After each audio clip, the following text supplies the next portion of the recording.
ఓం నమ శివాయ.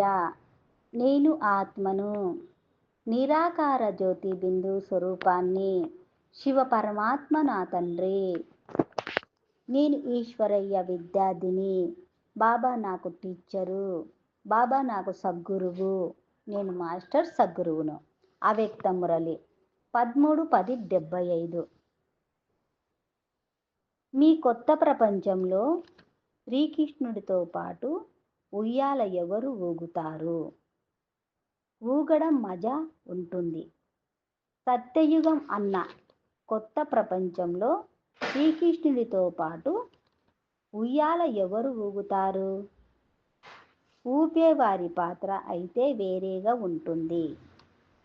ఇక్కడ పురుషార్థం అనుసారంగా కృష్ణుని ఉయ్యాల ఊపేవారి పాత్ర ఉంటుంది.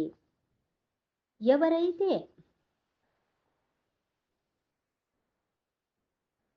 ఇక్కడ తమ జీవితంలో అనగా జీవితం యొక్క ఆది నుండి అంతిమ వరకు బాబాతో పాటు ఉన్నారో అంటే బుద్ధి యోగం తోడుగా ఉన్నారో, సకార రూపంలో తోడుగా ఉండడం అనేది అదృష్టమే.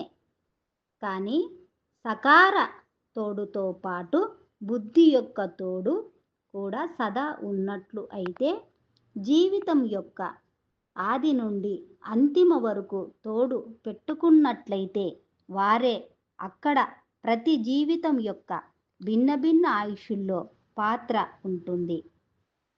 ఆది నుండి అంతిమ వరకు అంటే మరజీవ తీసుకున్నట్లు అంతవరకు బాబాతో అనగా శృతిలో శివబాబాను, కర్మల్లో బ్రహ్మబాబాను తోడుగా ఉంటూ మరజీవ జన్మ తీసుకున్న తండ్రి తోడు పెట్టుకున్నట్టయితే వారే అక్కడ కూడా అనగా సత్యయుగంలో ప్రతి జీవితం యొక్క భిన్న భిన్న ఆయుషుల్లో అనగా శ్రీకృష్ణుడి బాల్యం నుంచి అంతిమ వరకు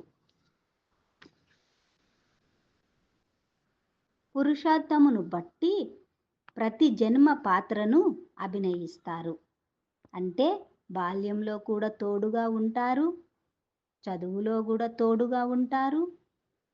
సత్యయుగంలో మొదటి జన్మ శ్రీకృష్ణుడితో మొదలవుతుంది కాబట్టి శ్రీకృష్ణుని బాల్యంతో తోడుగా, ఆడుకోవడంలో తోడుగా, తిరిగి రాజ్యం చేయడంలో కూడా తోడుగా ఉంటారు.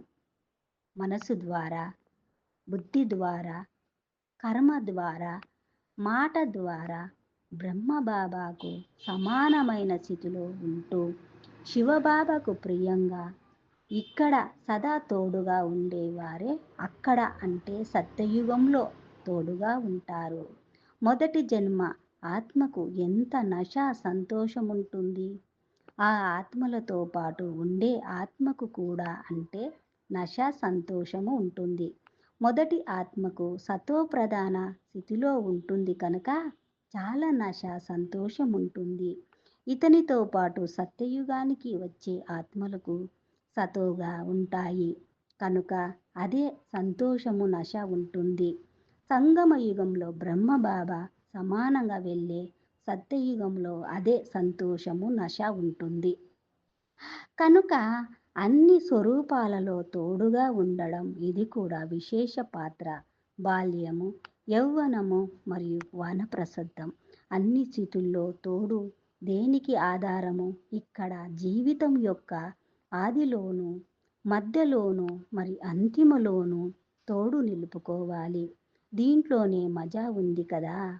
అన్ని స్వరూపాలలో తోడుగా ఉండడము అంటే సకారి, అకారి, నిరాకారి స్వరూపాలలో తోడుగా ఉండడం.